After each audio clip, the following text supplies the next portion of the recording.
Hi Year 2. Our spelling lesson this morning is focusing on words that end with an ul sound. Now these words can be quite tricky because there are lots of different ways of spelling the ul sound.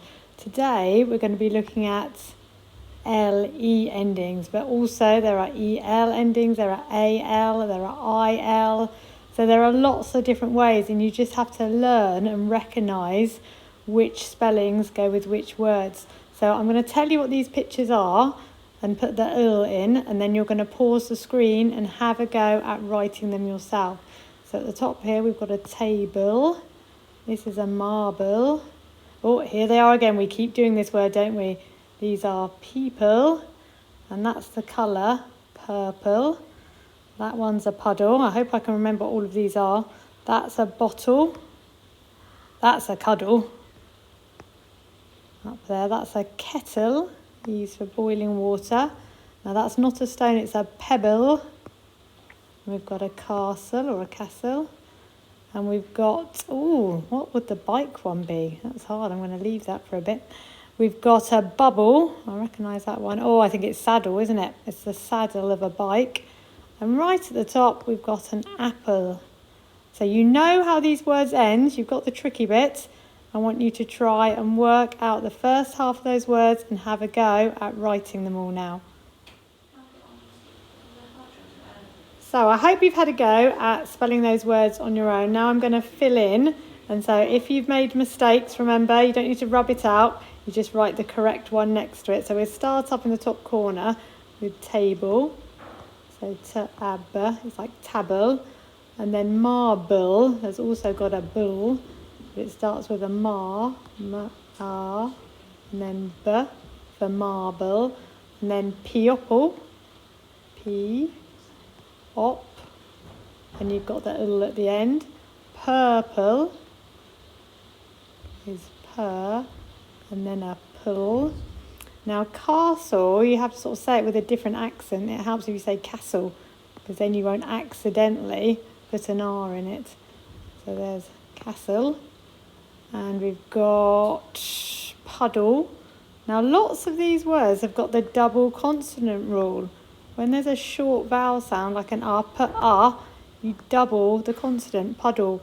Bottle is the same, it's but O, it's a short O sound, so you double the consonant. Cuddle is the same, it's a short A, so you double the D's. And bubble is the same, it's a short A, so you double. So if you haven't doubled the letters, make sure you now write it correctly and double them. Kettle has also got a short E, so you double the T's. So pebble has also got a short E, so you double the B.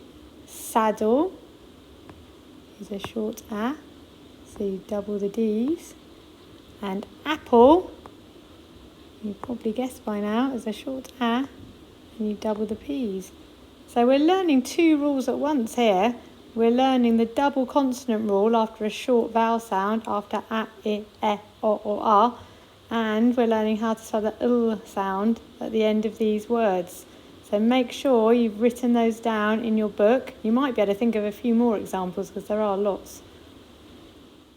So here are some more examples of words where the ul sound is spelt with a L and an E.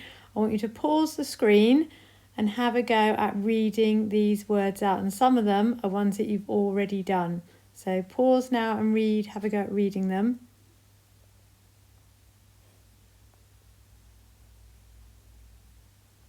And here are some other words with LE ending. So pause the screen and check and see if you can read these ones out as well. Some of them are quite strange things. You might not know what some of them are, but have a go at sounding them out and reading them.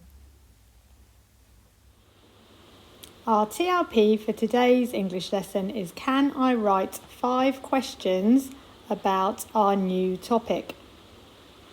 Now this is a bit of revision because a question is a type of sentence that ends in a question mark.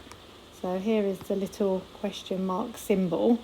And we have learnt about 4 different types of sentence. So we've learnt about questions, which is a sentence that needs an answer.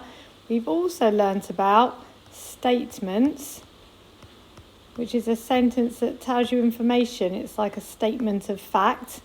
We've also learnt about commands, which is a sentence that tells you to do something. And it normally starts with a bossy verb, like the one in the picture. Do it now. And then the trickiest one is the exclamation. Because although you can use exclamation marks after a phrase or even after one word, you can say help and you can put an exclamation mark, a sentence of exclamation has to start with how or what, and it has to have a verb in it as well. So that's quite unusual. So if we look at these different sentences, they haven't got their full stops at the moment, so we're going to see if we can work out what type of sentence they are. So if you're working with a grown-up or if you're working in school, you can tell your adult what sort of sentence you think each one is, or you can just tell the screen. You can tell me through the screen. So the first one says, how many countries are in Africa? The next one says, find out some facts about Africa. And what sort of sentence is that? A cheetah is the fastest animal on land. Go and get the globe. What a huge elephant it is. Why do camels have humps? Elephants use their trunk to pick things up. Now, maybe you were able to work out, first of all, which ones might need a question mark, which ones are questions. If you look at the first one, it's saying, how many countries are in Africa? So that's a question. It would need a question mark. Are there any other questions there? There's another one with what, but it doesn't sound like a question. What about the second one? Find out some facts about Africa. That is actually a command. I'm going to do a full stop, but it's a command. It's commanding you to do something. A cheetah is the fastest animal on land. That's just a fact. That's a statement. Go and get the globe. That's another command because it's telling you to do something. What a huge elephant it is. And that is a sentence of exclamation. Why do camels have humps? That's another question, isn't it? Because it's asking you, why do camels have humps? We'll be finding that out later this term. Elephants use their trunk to pick up things. That is just a statement. It's just telling you a fact. So a question is a type of sentence that needs an answer, and it always ends with a question mark.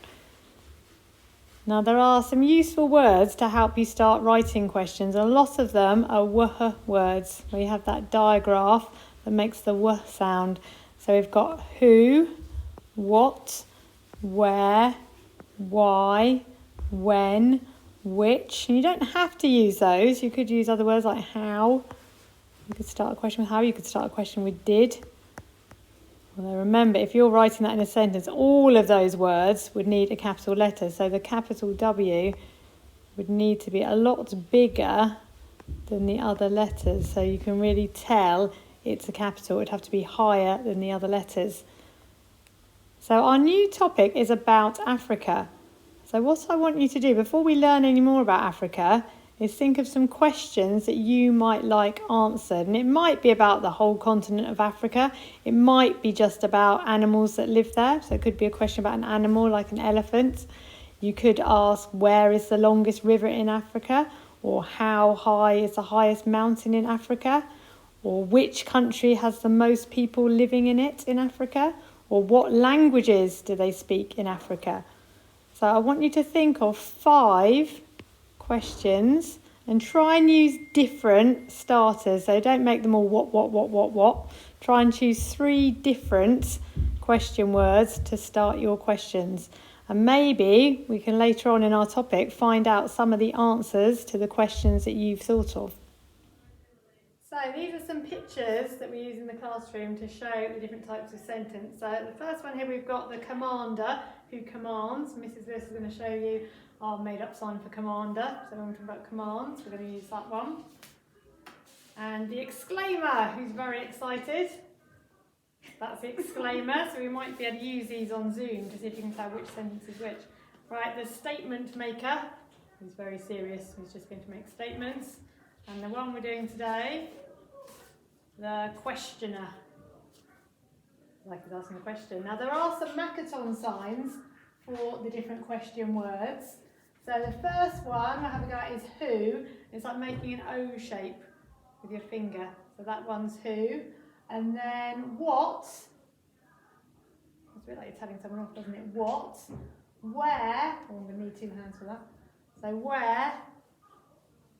where is something. Why. It's making the Y sign. I'm putting it there. Why.